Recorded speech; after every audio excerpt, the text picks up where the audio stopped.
in mine, talking in the kitchen.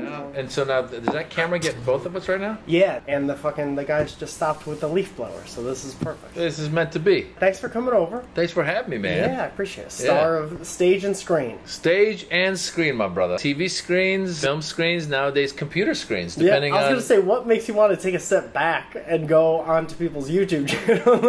Well, no, you know what's interesting is I'm a stand-up comedian, so I put out clips a lot on YouTube, and some of them are sketch, and some of them are my stand-up.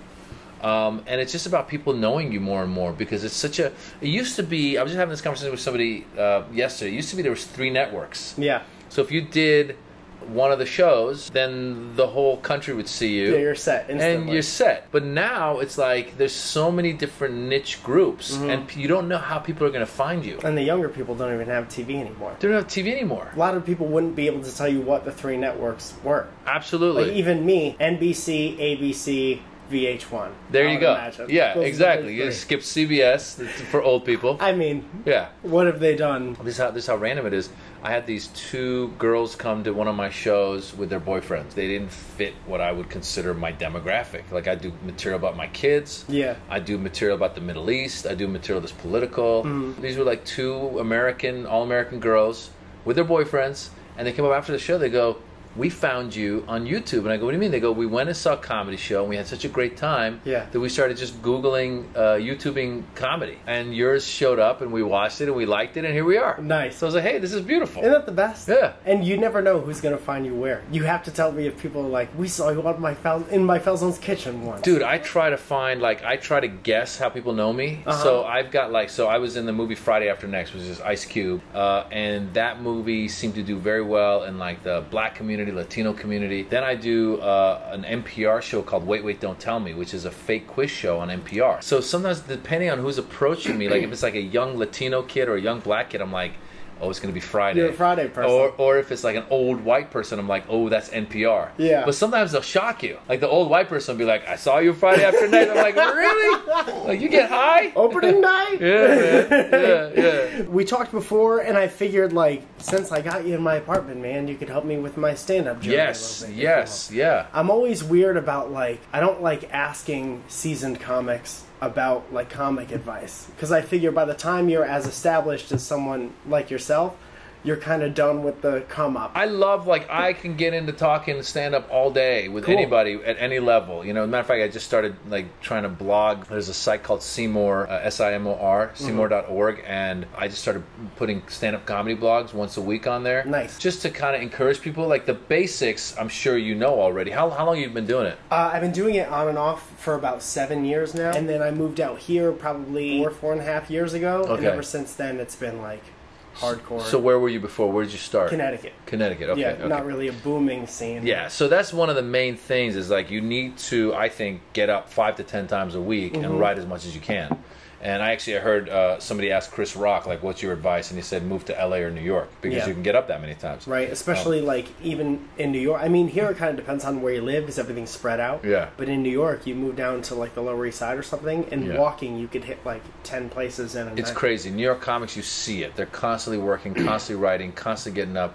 And I had 2 stints in my life where I was working on a movie or a TV show, and I spent 4 months in New York. And in those 4 months, I would go harder because I felt the other comedians going harder. You would just be crossing paths on a train. Around you. Dude, it's crazy. You're like, I gotta go. And so whereas in New York you could do 10 sets in a night even, and I would try and get 10 sets on a weekend. Here it takes you a whole week because you gotta drive around, go from one place to the next place. LA's a little harder. The stand-up comedians keep lifting business. You have to do it. There's no other shortcut. I've had people come and be like, yeah, I want to be a comedian or I want to be an actor. I go, okay, get on stage and put in the work. Yeah. And they go, no, I want to be in movies. And I go, okay, so you want to be famous. Oh, instantly. You don't want to be a comedian. Yeah, being a comedian is not about being in movies. It's not about any of that stuff. I mean, that stuff might come in the future, if you're good at the thing that you worked hard for to begin with. If you're good at the thing, and also if the worlds align and somehow you end up on something that does well, and then you go, I want that guy in my next thing.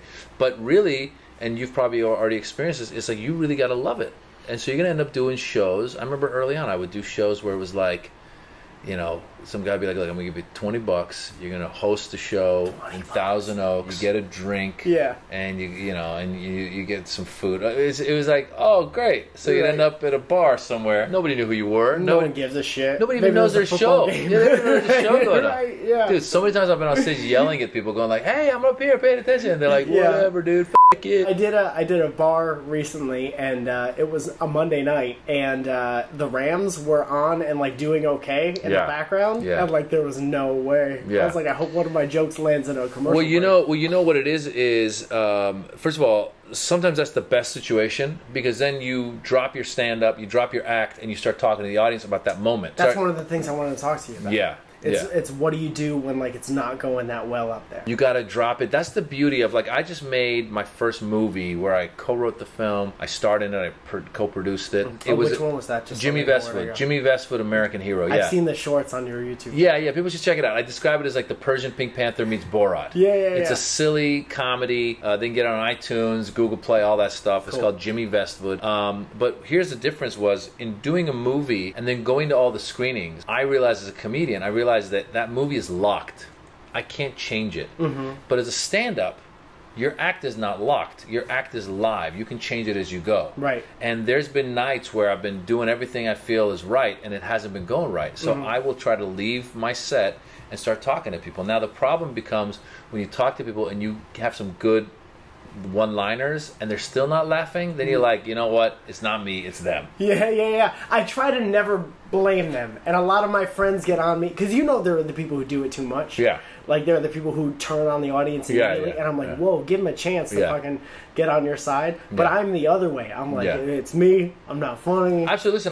Listen. First of all, it's neither. It's neither you nor them. It's just a series of circumstances that brought that person to you that night. So either they thought it was something else, or the guy had the best day of his life, and he's excited, he's there, and he wants to laugh, or he had he just got fired. And he's drinking, and he looks up, and he's like, "What's this guy talking?" And he doesn't connect at all. So you get in your head a lot. Like I've seen it so many times. I used to do the thing where there'd be a whole crowd laughing, and there'd be one guy in the front just staring at me. And I was like, "This bastard!" And I would stop the show to talk to him, and be like, "Hey, what's up? What's wrong with you?" And then I quickly realized his back is to the audience. No one else is seeing him. It's like, you know what? Screw it. Because I realized. Like I did a show one time at a youth hostel in Santa Monica, and then like 5 minutes in, like with very little laughter, I go, who here speaks English? And like one guy in the back raised his hand, and the rest of them were there. That guy's dying the whole time? Yeah, the rest of them were there practicing their English. They wanted to see me speak. Right. So you realize there's a million reasons, but you're totally right. The guy who goes and attacks that audience right away, I go, dude, you just lost them because you haven't given them the benefit of the doubt. No, there's no way. Last show I ate shit at, there were 15 people there, but they were all kind of scattered, so it's hard for the laughter to be infectious or whatever. Yeah. And the age ranged from like literally there was an 11-year-old kid there with his dad, and there was like she couldn't have been any less than 94 years old in the front row. So I was like, okay, what do I do? And I drove like an hour and a half to the show. God. So I was like, I have to at least try new stuff. Like I gave myself a little goal. I was like, it can't be one of the nights where I just talk. I love crowd work so much. And I'm like, I can't drive an hour and a half just to do crowd work. So I kept like forcing jokes. And like some of them worked at the beginning, but then by the end they were like, oh, okay, here's another one. And I know what I should have done, but I didn't because I feel like I wasted so much gas to get there. Well, what do you think you should have done? Oh, I definitely should have stopped trying jokes and just like talked to people about how ridiculous the room was. And by the way, when you do that, a lot of times that leads you into a joke, and then you get that one joke out, then you go back to talking, and then like you could almost. There's been nights where I've like started from this side of the room and just started work. Like, who are you? What's going on? Why are you here? I drove an hour to come because I thought I could do new material, but I didn't know that there's going to be a 90-year-old and a 10-year-old. And how do you two, like, what is this place that attracts, you know what I'm saying? And then in the middle of that, your bit comes out. I had a similar experience to you with that age range. That's the worst, the age, having a wide age range. I did like I never do bar mitzvahs, but this guy was like, you got to do it, please. It was at the Waldorf Astoria. Oh, boy. It was a big deal. And I was like, oh, this sounds like legit stuff. Like, I should do this because my philosophy on doing parties in general is that people are there to enjoy each other. Yeah. And if I'm a comedian, you're the stranger. But also if I can go and do, like, if I can say, let me talk to the birthday boy in the like, if I'm the kind of guy who can write material around everybody, and basically do a toast. Yeah. That's something else, or a roast maybe. Right. But I'm not that guy. So I'm up there going like, here's my opinion about Trump, and some people are at the party going like, screw you. You know? So anyway, this guy convinced me to do it, and I said okay, and I went out, and it was similar to what we said. There was 4-year-olds and there was 90-year-olds, and I tried so many different jokes. I tried so many different things, and you realize, like a 90-year-old doesn't necessarily grasp your sarcasm. Right. Doesn't realize that you're, being facetious maybe. Yeah. They're just like, they're hoping that you don't cuss. Right. So it's an interesting world to be in, but that's why, again, the beauty of a live show is it's almost like a puzzle. I'm trying to figure out how these people came here. Yeah. Right?